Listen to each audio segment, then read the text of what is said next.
I stood there in the hospital hallway, hands trembling, heart pounding so hard I thought it might crack my ribs. Nurses walked past me with soft smiles and clipboards. Somewhere behind those double doors, my wife had just given birth. Only this wasn't the joy I imagined. Because deep down, I knew something wasn't right. We'd been married for 5 years. Lisa and I had tried for nearly 2 to have a child. When she finally got pregnant, I was over the moon. But something changed. She started hiding her phone. Late-night walks turned into unanswered calls. And one day, I saw a name on her phone I didn't recognize, Dee Miles. When I asked, she brushed it off. Just a coworker. But my gut had been screaming for months. And now, just minutes after delivery, a nurse approached with a clipboard. "Are you the father?" she asked gently, holding the birth certificate form. I stared through the window at the baby in the nursery. And my world shattered. Because that baby didn't look like me. At all. Not even close that I couldn't move. The nurse stood there patiently, holding the form, waiting for me to say something. But all I could do was stare. Not at her. At the baby. Swaddled in soft blue, resting peacefully in the little cradle. He had a full head of dark, curly hair. His skin was noticeably darker than mine or Lisa's. His features, they didn't match either of us. But I wasn't going to jump to conclusions, not yet. I forced a breath. "Can I see my wife?" The nurse nodded and led me down the hall to room 203. When I opened the door, Lisa was there, exhausted, pale, but smiling. "You're here," she whispered. "You saw him. Isn't he beautiful?" I swallowed hard. "Yeah, he's something." She reached out for my hand. "They said you could sign the certificate. Name him." I was thinking Jacob. "You like that, right?" I sat down beside her. "Lisa," I said carefully, "I need to ask you something. And I need you to be honest with me. Please." Her smile faded. "Is the baby mine?" Silence. Her eyes welled up instantly. Then she looked away. And that was all the answer I needed. The silence in that room was louder than any scream. Lisa didn't deny it. She didn't cry out and say I was wrong. She didn't even try to lie. She just stared at the wall. I stood up slowly. My hands were shaking again. "How long?" I asked. Still nothing. "Lisa. How long have you been seeing him?" She blinked rapidly, then finally whispered, "A few months, before I got pregnant." My heart dropped. "So all this time," I said, voice cracking, "I was planning a nursery, reading baby books, talking to your belly, and you knew?" She finally looked at me. "I didn't know for sure," she said. "At first, I thought it might be yours. But then the ultrasound, and then the due date. I couldn't tell you." "You couldn't?" I snapped. "Or you didn't want to lose the comfortable life you had?" She flinched. "I didn't do this to hurt you," she said. I didn't know what to do. I backed away from the bed, my voice low. "I'm not signing that certificate." Tears slid down her cheeks. "Please, don't do this. I know he's not yours, but I need you. He needs you." I stopped at the door. "No. He needs his real father. And you need to start telling the truth." I walked out, my world crumbling with each step. But something inside told me this wasn't over.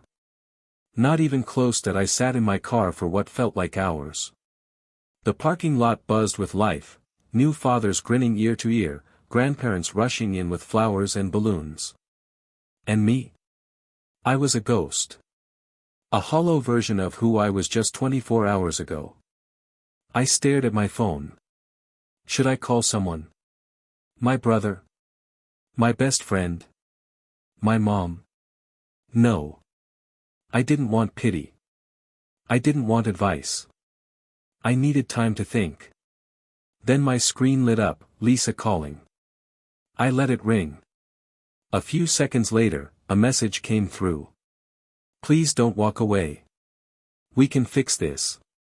You're the only man I trust to raise him. Please. That word again, raise him. Not his father. Not he's yours. Just, raise. I nearly threw the phone against the dashboard. But then, curiosity crept in. Who was the real father? I remembered the name, D. Miles. Quick search. Boom. Derek Miles. LinkedIn said he worked at the same firm as Lisa. Marketing. Newly divorced. I clicked his profile picture and felt my stomach drop. He looked exactly like the baby. I took a deep breath. If I was going to move forward, one way or another, I needed answers. Real ones. So I made a decision. I was going to meet Derek that I wasn't even sure what I was doing. I had never confronted another man like this in my life, let alone someone who might have secretly fathered a child with my wife. But I had to know. I messaged him through LinkedIn. Simple and direct, Derek, I believe we need to talk. It's about Lisa. Within minutes, he replied, can't believe this is happening. I was expecting this day. Where do you want to meet? We agreed to meet that evening. A quiet diner on the edge of town. Public enough to avoid a scene. Private enough to have a real conversation. When I arrived, he was already there. Sitting in a booth. Nervous, fidgeting. He stood when I approached. You must be Tyler. I nodded and sat down. There was a long pause. Then he spoke first. I didn't mean for any of this to happen. I kept my eyes on him. So it's true. You and Lisa. He nodded slowly. It started at work. Late meetings. Casual lunches. She said things weren't good at home. I believed her. Did you know she was married? I did, he admitted. But I didn't think it would go this far. I clenched my jaw. She had your child. And lied to me for 9 months. He looked down. I tried to back off. I told her to tell you. I wanted to come forward, but she begged me not to. I leaned in, voice cold. You've seen the baby? No, he said quietly. Not once. She sent me a picture. That's it. I stared at him. She wants me to raise your son. Derek froze. Then, in the quietest voice, he said, he deserves to know the truth. And so do you. That last sentence hit me harder than I expected. He deserves to know the truth. And so do you. I didn't know if Derek was trying to take responsibility or just ease his guilt, but either way, it was the first honest thing I'd heard in days. I leaned back in the booth, staring at him. You do realize, I said slowly, that if I walk away from this, that kid grows up not knowing either of us. Derek nodded. I've thought about that every night. Then why didn't you step up? He hesitated. Because I didn't want to destroy your marriage, and honestly, I was scared. I scoffed. Too late on both counts. He looked genuinely ashamed. I'm not a bad guy, Tyler, he said. But I was a coward. I let her hide me, and now, a kid's been born into this lie. Silence again. Then I asked the question that had been burning in my chest since the hospital, do you want to be in his life? He blinked. I don't know, he said honestly. But I should have had the choice. Just like you should have had the truth. I stood up. I'm not signing that certificate, I said firmly. And if you really meant what you said, then maybe it's time you show up. I dropped a folded copy of the hospital information in front of him. Room 203. You're listed as a visitor. If you want to meet your son, now's your chance. And I walked out without looking back. I didn't go home. I drove for hours. Aimless. Empty.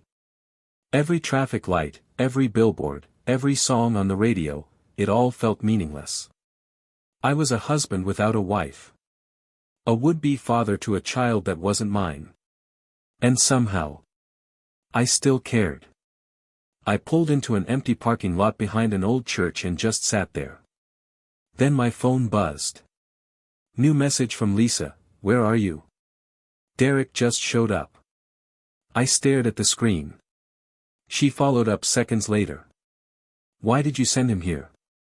And finally, please come back. We need to talk. All of us. I took a deep breath. I wasn't ready.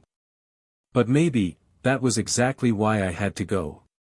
I turned the engine over and drove straight to the hospital. When I walked into room 203, the air felt thick.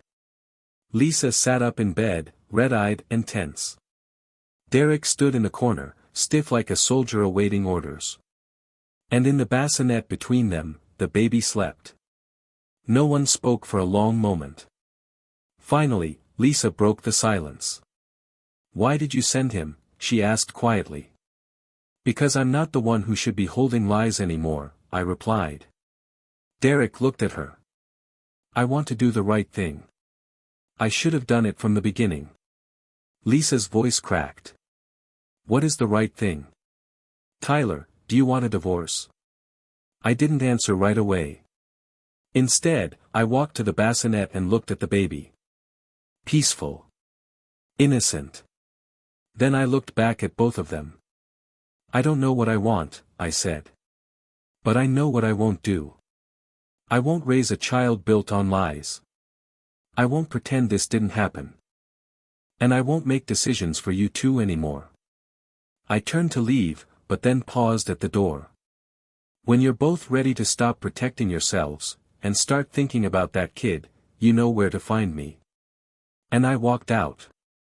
Again. But this time, I didn't feel hollow. I felt free. The next few days were quiet, painfully so. No calls. No texts. No knocks at the door. And honestly, I needed the silence. I spent most of the time packing up my things. Not because I'd officially left Lisa, but because I needed space to breathe. Space to think. The hardest part. The nursery. I had painted those walls. Built that crib. Folded every tiny onesie with hope in my chest. Now I couldn't even look at the room without my throat tightening. I placed the baby monitor in a box and shut the door behind me. That night, just as I was about to turn off the lights in my temporary apartment, my phone rang. Lisa. I almost didn't answer. But something told me I should. I picked up. She didn't say hello. She just whispered, he asked to hold him today. I sat on the edge of the bed. Derek? She sniffled. Yeah. He came back. He held Jacob. He cried. I stayed silent. I know I ruined everything, she said.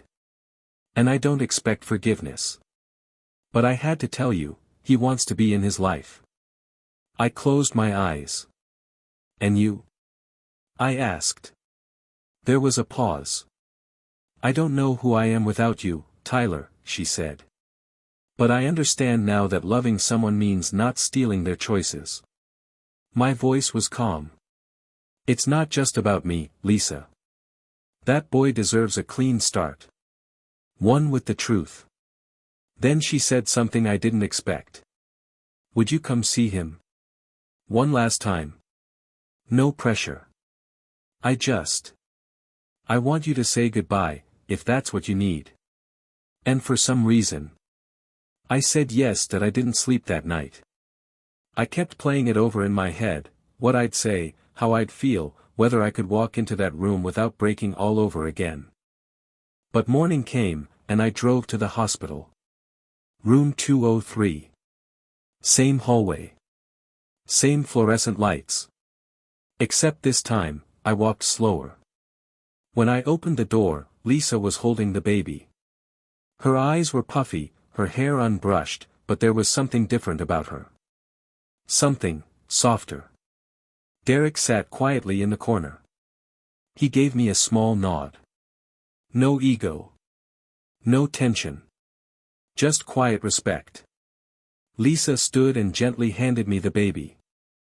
I hesitated. Then slowly, I took him in my arms. And something happened. He looked up at me, blinking with that confused little expression babies have, like they're trying to figure out if you're the whole world or just a shadow in it. And in that moment, I didn't feel anger. I didn't feel betrayal. I just felt sad. Sad for what could have been. Sad for what was lost. But also, hope. I whispered, "You're going to be okay, kid. You've got a father now. And I'm not it. But I hope he's brave enough to earn that title." Lisa wiped a tear away, watching me. I looked at her, then at Derek. "I'm not here to fix anything," I said. But I needed to know I could hold him, and not feel hate. Derek stood up. "Thank you for that," he said quietly. Lisa stepped forward. "You were the best man I ever knew, Tyler. I'm so sorry I broke that." I nodded. "I know," I said. And I handed Jacob back, not because I didn't care, but because for the first time. I was ready to let go. That I walked out of that hospital for the last time, but something was different. This time, I wasn't broken. I was still hurt, still disappointed, but I had made peace with the truth. And somehow, that gave me strength. The world outside felt clearer. Sharper. For the next few weeks, I focused on rebuilding my life. Moved into a new place. Cut off all the, "Are you okay?" messages. I didn't want pity. I wanted purpose. And then, one afternoon, I got a letter in the mail. Handwritten. No return address. It was from Lisa. "Tyler, I didn't know how to say this to your face, so I'm writing it down. Derek has officially acknowledged Jacob as his son. He signed the certificate. He's stepping up. We've started counseling. Not as a couple, but as co-parents. It's awkward and painful, but it's honest now. I want you to know. Jacob will grow up knowing the truth. And knowing that there was once a man who was willing to raise him even when he didn't have to. That kind of love. I'll never forget it. Thank you. Always, Lisa." I read the letter twice. Then I folded it, tucked it into a drawer, and sat quietly for a long time. Was it closure? Not quite. But it was enough. Because the truth didn't destroy me. It set me free. That it's been 6 months now. The storm has passed. The wounds. They haven't completely healed, but the bleeding stopped. Lisa and I finalized our separation, quietly and without drama. No lawyers, no courtroom battles. Just two people accepting that the story they started together had come to an honest, imperfect end. Derek reached out once. He thanked me again. Told me Jacob was growing strong. That they were taking co-parenting seriously. That they'd never lie to him about where he came from. I appreciated that. But I didn't want to be part of their new chapter. I had my own to write. One night, I found myself back in that nursery, the one I had built. It was empty now. Clean. Still. But I didn't feel pain anymore when I stood in it. I felt proud. Because despite the betrayal, the heartbreak, the chaos, I had stayed true to who I was. I didn't let anger turn me cruel. I didn't let pain turn me bitter. I walked through it. And I walked out whole. And someday, when I meet someone new, someone honest, someone ready, I'll be even better than I was before. Because I know now, love isn't just about holding on. Sometimes, it's about letting go with dignity. And in that quiet truth, I found peace. A few weeks ago, I ran into Lisa at the grocery store. It was unexpected, just one of those strange life moments. We stood in the same aisle, both reaching for a box of cereal, and our eyes met like we hadn't seen each other in years. But there was no tension. No bitterness. Just, quiet recognition. Jacob was with her. A chubby little baby now, giggling in the shopping cart. He looked happy. Peaceful. Lisa smiled softly. He's teething. I nodded. He looked strong. There was a pause, long but comfortable. Then she said, I told him once, when he's older, I'll tell him about the man who stood by his mother, even when he had every reason not to. I didn't say anything. I just reached over, gently squeezed Jacob's tiny hand, and smiled. He laughed, one of those pure baby laughs that makes the world stop for a second. That was enough for me. We said goodbye, and I walked away. Not with sadness. Not with regret. But with clarity. Because sometimes, love doesn't end in fairy tales or fireworks. Sometimes it ends in strength. In forgiveness. In learning when to walk away, and when to hold your head high. And in my case, it ended with peace in my heart, and a future finally back in my hands.